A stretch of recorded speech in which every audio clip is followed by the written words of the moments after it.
కానీ అదంతా కట్టు కథ కదా. ఆ ప్రాంతం ఉందో లేదో తెలీదు కానీ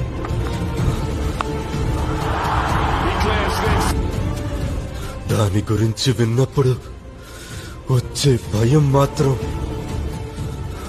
నిజం.